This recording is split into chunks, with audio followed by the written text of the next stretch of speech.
Hey everybody, welcome to CodeChat. This is a new space. This is what we call Studio C here at Channel 9, where I'm recording CodeChat today. And you haven't seen me in Studio C before. You've seen me in Studio A and B. This is C. We've got a crowd with us. I've got 3 guests, and Channel 9's got kind of some new space. And so I'm using Studio C, and this is kind of great. I was telling you guys, I feel a little bit like Adam Savage on Tested right now, like hiding behind this gigantic microphone. But this is fun. So let me go ahead and introduce, you guys all know me, but let me introduce my guests. On my left is Claire, and then we have Christy and David. And Claire, Christy, and David are interns on my team at Microsoft right now. So why don't you guys tell us, they know your name, why don't you tell us where you're from and maybe how you got into the internship program real quick. Sure. So I live in New York, in Queens, and I go to school in upstate New York. And I was actually contacted by a recruiter. So I didn't exactly apply. I didn't know much about evangelism. And then I went through the interview process, and that's how I got here. Were you like everybody else, like, what's evangelism? Yeah, that was me. Yeah. My name is David. I am a rising sophomore. I go to University of Notre Dame. My process was a little different. I went to a NSBE conference, which is National Society of Black Engineers. I was just there to learn, to see what could possibly happen this summer. I ended up talking to some people at Microsoft, having some interviews there. Next thing you know, I'm here in Seattle, San Francisco as an intern. So where are you as an intern? Seattle? I'm in San Francisco. Okay. I'm just here for the interview. So is this a bit of a transition, like Midwest to San Francisco? Yeah, so I went to high school in Springfield, Missouri. It's like 150,000 people, nothing big to it. And now I'm working in San Francisco, a big city. There's traffic. I mean, it's crazy. Okay, and I'm still figuring out our panel here, but there we go. Claire, how about you? And I'm Claire, and I am a rising senior at a small liberal arts school out in the Northeast. So this is also kind of a big leap for me back across country. I'm originally from the Seattle area, and I had a similar experience to Christy. I got reached out to by a recruiter, and next thing you knew, we were out in Mountain View. Christy and I actually interviewed on the same day, but never saw each other. We just put that together. So yeah, it's been a whirlwind of an experience. It feels like since we got that call, it never really slowed down, but it's been awesome. Yeah. Well, that's fun.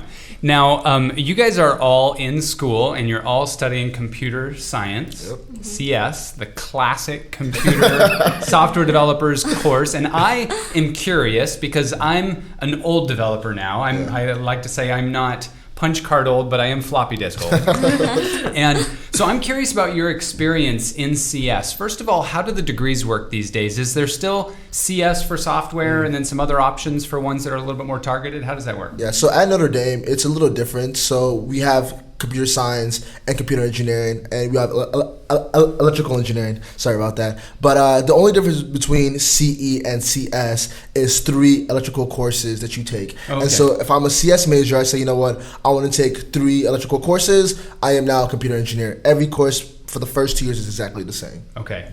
Yeah, I remember thinking I don't want to do all EE because I don't want to just be testing capacitors. I want to work with software, right? And I don't want to be all CS because I like electronics too, and so I wanted to kind of find a middle ground. So is that the same way at your schools, CS? It's similar, yeah. We have computer engineering and computer science as two different subjects, and then engineering is more like hands-on, and they work with robotics a lot, while computer science is more theoretical. But in computer science, we also take architecture classes. So we do learn the theory behind it. Okay. We just don't get too hands-on. So yeah. Okay. And at your school? Yeah, my school is actually just CS. Oh, wow. So I go to liberal arts school, so it's a much smaller program.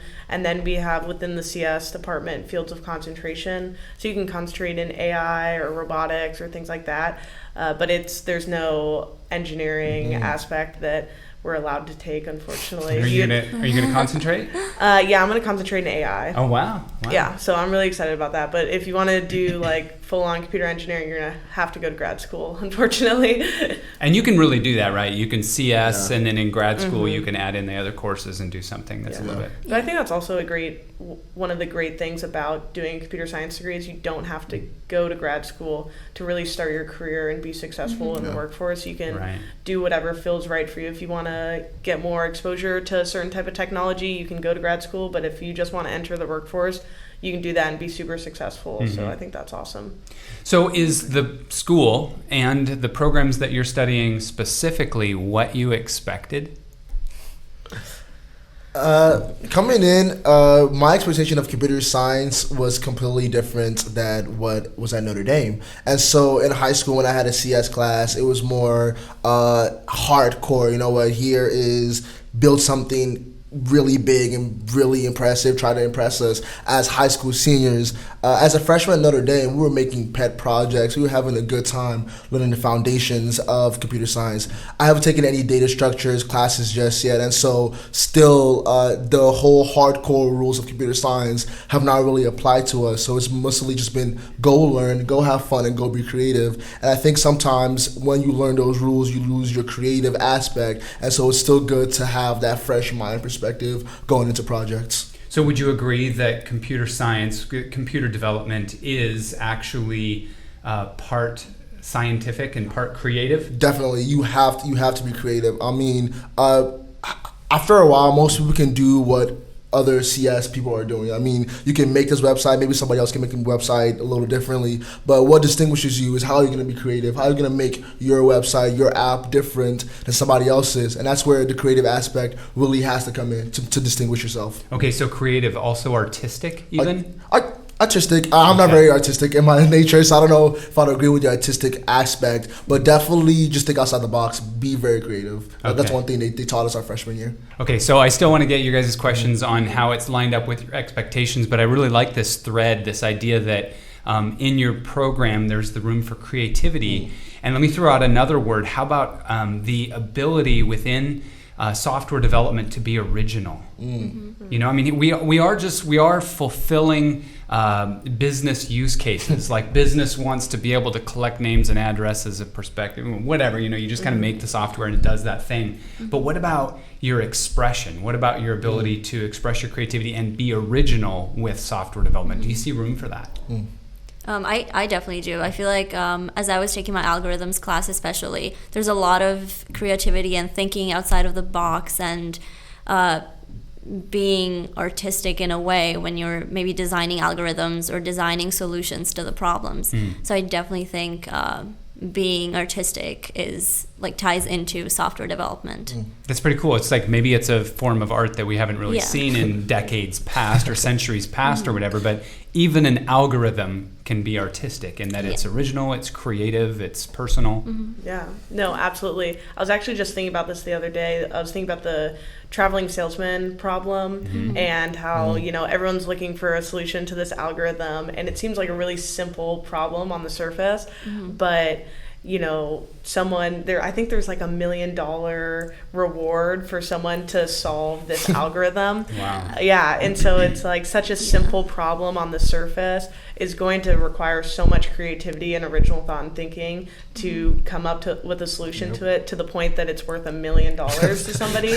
And I think you see that a lot, and that's what I really like about computer science is, yes, there's right and wrong answers for sure, but if someone gives you a problem, there's a million different ways that you can go about solving it, and no one can really say this way is right or this way is wrong. Yes, there's ways to measure that, you know, via efficiency and code style and things like that, but at the end of the day, you really do get an opportunity to think originally and do it the way that makes sense to you, which is cool. That's one of the things that's appealing to me about software development is that like you said, there's no one way to do anything. There's a lot of different ways to solve the problem, and so no two software developers are ever going to go down the same road. And I equate it with music. You know, you get into music, and it's certainly creative, certainly artistic, and certainly expressive. And pretty much if you get a keyboard and I get a keyboard, we're not going to create the same music with it, right? Yeah. And the same thing with software development. And the other thing to that is we're never going to like max out. I know everything there is to know about music. You know? Figured it out and done. It's like that. You're never going to learn it all. Yeah. I think another cool aspect of that that's really unique to computer science is the collaborative nature of computer science, and especially software development.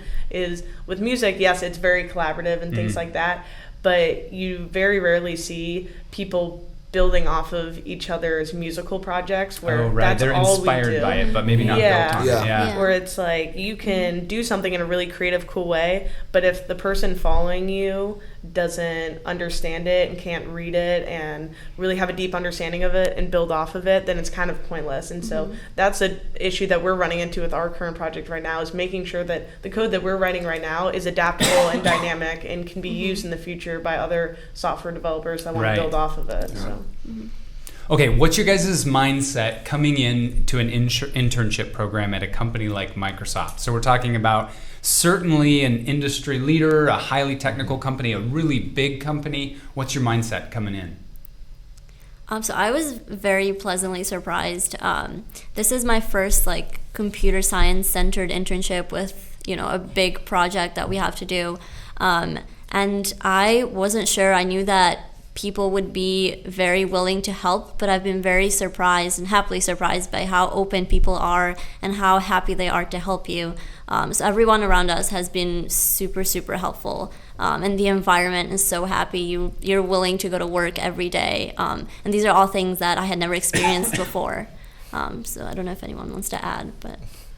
Yeah, I think I looked at it as just, wow, what an amazing opportunity. I mean, when you're talking about dream internships, especially going into your senior year of college, it doesn't get much better than TE at Microsoft, because you get such a broad exposure to so many different things. Right. But I think similar to Christy, I was expecting it to be a lot more kind of sink or swim, and I was looking at it as, okay, this is basically a 3-month interview to see if they'll take me back at the end. Right. But people really want to see you succeed. They really want you to learn. I mean, people tell us every day that the goal is to learn something. As long as you're learning something, you're doing a good job. Yeah. So I think that's been really awesome, and that really seems to be the general culture of Microsoft, even beyond the interns, is learn something, work hard, and create cool stuff, which is awesome. And I don't think you get that liberty at smaller companies that are more, strapped for resources and things like that.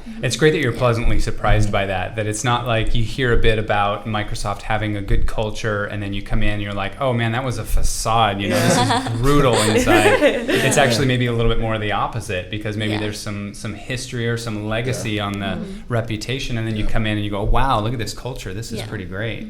And definitely being a TE intern is, I think, one of the best interns you could be, because being a freshman, when you do your projects, there's a little bit of freedom in it. And I really did not know what to expect being an intern. I thought it was going to be a 9 to 7 hardcore, behind the computer, just going to, like she said, sink or swim. But the learning aspect has been absolutely amazing. And TE is not only about coding, it's molding us in other aspects as well, how we're talking, how we're presenting. And so being at Microsoft, my entire ideology was, I'm here to learn, and I'm not only learning when it comes to coding, I am learning other aspects, which I think is absolutely fabulous. At other places, they might have said, go make this and learn how to code, make sure your code is absolutely perfect, ready for demo. Here they're like, learn. We want you to learn as much as possible, and then from there, whatever you have will be fine. That's funny. They actually do that with folks like myself that have been around for a while too.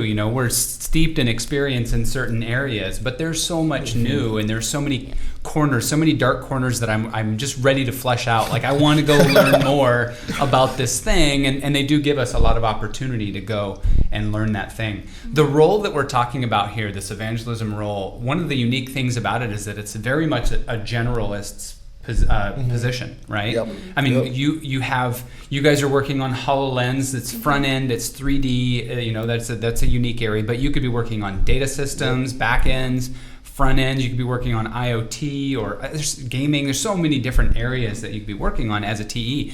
And so there's this spectrum of generalist to I have a very specific job. I'm a COBOL developer and I do the whatever. And I wonder if that appeals to certain people. Are you guys drawn to a general position, or are you more drawn to something more specific, or do you not know yet? So I feel like I am drawn to definitely maybe just software engineering, software development. But that was my initial thought going in, like that is what I wanted to do, and that was before I realized what a TE was, what I would be doing. So I'm actually slowly shifting into loving this position, also because we get to go to a lot of hackathons and do a lot of amazing things, which is my favorite thing about being a TE. So yeah. Yeah. How about you, Claire? Yeah, I mean, I think that as much as the T is a really general position, I feel like, and maybe this is just on our particular team with Joe as our manager, but I feel like there's a lot of liberty where TEs can say to him, hey, this is what I'm really into right now. I want to do a lot of projects with this. I want to go to these meetups and do hackathons that are specific to this. And he says, go for it, you know. And so I feel like you can be really focused within the TE position on specific types of technologies that you're passionate about, but you're also not locked into that. So if that changes in a year, you can change it. Or if you get tired of it and want to weave in a different kind of project, you can do that too. So I think that's really cool about or the if something TE new kind of emerges. Like when I started, IoT wasn't really a thing. I mean, it was a thing in the industry, but it wasn't a thing in general software development. But then as soon as it kind of came along, I was like, there's the application for all my engineering, my electronics engineering experience, and boy, my passion got behind it. I think what's happening with our team and at Microsoft is reflective of what's happening in the technology industry in general, with all the companies discovering that if they do something like 20% time at Google or whatever, where they let people work on things they're passionate about, they capture this wealth of potential, because you've got all these people that could either work on the thing that they come to work on every day and it kind of gets a little bit old or whatever, or you could challenge them to make something that they're really passionate about, and they're going to be working I am always so much more tuned in, so much more like on it when I'm working on something that I'm passionate about. Sorry. Like I said, I'm still a little new to the CS field as well, so I don't really know what I love yet in CS. And so being in TE gives me that flexibility. I don't know about some people, but sometimes I get very bored, like working in CS on some things. And so the idea of being able to learn other things and like she said, right now my passion is here, so I can go learn here, and then still that will be helpful as I'm working on my project being a TE. I think it's absolutely fabulous. I talk to other people and other teams, and the way they explain it to me, like the 9 to 5 of working this one thing all the time, sometimes they get really tired of the redundancy. And so being a TE so far has been like my absolute favorite part of Microsoft. Yeah, you've got this domain that you're working in, and the code, the software development happens within that domain. I know for me, I used to work in aerospace, and aerospace is kind of always pretty exciting. And then the code kind of started getting less exciting. We started switching to some frameworks that I wasn't into, and so I moved over to another domain that was a little less exciting. It was insurance. So the code was awesome, and I thought, that's okay. I mean, I write code every day, so it doesn't matter that I'm just dealing with insurance. Because it's more about the code. And I was like, well, it kind of matters a little bit, what I'm working on. So how about you guys? What are you passionate about? What's your domain? I've actually had previous internships in insurance, and so I totally know what you're talking about. Of the code is really interesting, and there's lots of cool problems to solve. Yeah, like rules engines. But at the end of the day, it's like it's insurance, and so I think it is really important to be working on projects that the overall scope of it and the impact that it has is something that's important to you. But the areas right now that I'm really excited about and interested in, I think the HoloLens is so bleeding edge and so cool. And I think as that continues to develop and catch on and catch fire, it's going to be really, really impactful across the world. And then I'm also going to have to give the default answer of machine learning and AI. I just think that's such a cool industry right now. It's growing like crazy, and I think the applications are really just endless for that. So I'm really excited about those two specific types of fields. And maybe the convergence of them, like where you have AI that's happening within holograms. That's pretty amazing. Yeah, I would 100% agree with Claire. I'm also very interested in machine learning and AI, and we're actually going to be adding a machine learning feature to our project. So that's really exciting. Another just like a big topic or big area that I'm interested in is research in general, computer science research. And I'd have to agree as well. I think, like she said, with the HoloLens cutting edge, I mean, I still can't believe sometimes when I put it on that I'm actually seeing what I'm seeing. Something you can only dream about. I am also excited in security, like Outlook security, things like that. I think that's very slept on. It's very exciting. I think it's very exciting. Most people don't think it's very exciting, but I think it's very exciting. I don't think it's very exciting. I'm like, I like Outlook security. So anything security was, I'm like, this is awesome, and so things like that as well.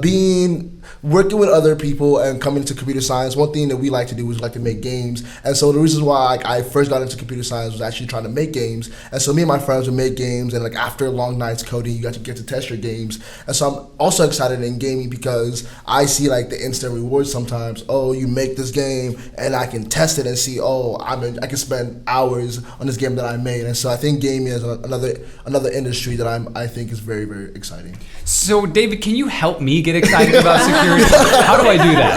I don't know what it was. I think it's because that on your stereotypical, like, you watch an action movie and you see the guy in the basement like trying to hack something or trying to break into something. And so like ever since then I've always got excited. Like I said, there's still a lot for me to learn, but what I've heard about Outlook security, what I've heard about security in general is that it is this part that nobody kind of wants to do, but like there's still a lot of fun, a lot of places to be, and I just think it's fun. So if you're new to CodeChat, if you go way back in CodeChat history, look for a single digit episode. I forgot, it was like episode 3 or 4 or 5 or something like that. And I interviewed a guy by the name of Ben Goddard, who is, I believe, still at Microsoft working on the HoloLens.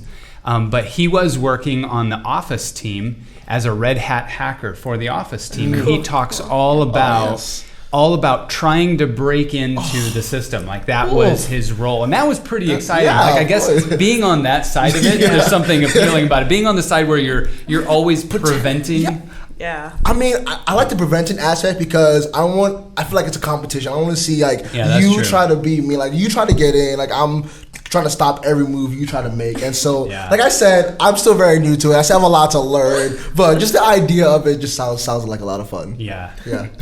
Someone's got to do it. Someone's got to do it. And if they ask me to do it, I'll be in my basement. I'll be in my room trying to get at it. So. Well, I think that there are when you think about different technology or software development topics, there are ones like security or gaming where I can say I'm just not that guy, so I'm gonna let David do it. But there are other areas, and I've told my audience this many times, there are areas like machine learning or blockchain where I say, I don't think you're gonna be able to avoid this one. This is gonna be huge. Yeah. It's going to be a cross-cutting technology, and we all are going to have to learn that. I don't think people can avoid learning machine learning at this point. I really don't. Something like gaming, that's maybe for the gamers, but something like machine learning, no. If you're a front-end developer, you're going to need it. If you're a gamer, you're going to need it. If you're a HoloLens developer, you're going to need it. I completely agree. Definitely agree. Completely agree. Okay, well, we're coming up on time. Is there anything else that you guys want to say to developers in the wild from your perspectives on software development? I don't think we have much advice to offer seasoned developers, but if there's any younger people watching this, just, keep going at it. I think every day we experience some sort of feeling of, oh, you're not smart enough. All this stuff is too overwhelming. There's so much to know. I'll never get it. But just keep going at it because the fruits of your labor are really worth it. Being here, this is a great kind of aha moment of wow, we've worked so hard and these are the things that we get to enjoy because of it. It's really worth it. It's really rewarding work, and we're just all so happy to be here and so grateful for the opportunities. So well, that's great. I would advise Bing everything, search everything, always try to find the answer. Another thing I would say, if it is to young developers, people just coming out, don't be afraid to take risks. I know I definitely wouldn't be here if I didn't take a risk. As well, don't be afraid to make mistakes. I think sometimes when you're in a big corporation like Microsoft, you get scared to make a mistake because you believe a lot of things are at stake or a lot of people are at stake. Don't be afraid to fail. Don't be afraid to take risks. Yeah. And you never know what could come from those risks, what could come from those mistakes. So that's one thing I could give. If I could give anybody, that's one thing I would say. Okay. I'd agree. I would also add that computer science in general is one of the most rewarding things you can do with your life because it applies to every aspect, and it's also something that's changing the world every day. Man, so you guys, how did we get such wisdom out of interns? You guys are supposed to know all this. We've been through it all. These past 5 weeks, I think we've been through a lot. We've been through it all, and so we have a lot more to learn. But I think these 5 weeks have definitely been a uphill climb. Awesome. Yes. Okay, well, I really appreciate you guys being with me on CodeChat. I know my audience appreciates getting this perspective. It's a unique perspective. Oftentimes I have program group developers and whatever on, but not every day I have interns on the show. So thank you for having us. Thank you so really much. appreciate it. Thank you. All right, everybody wave goodbye. And we'll see you next time on CodeChat.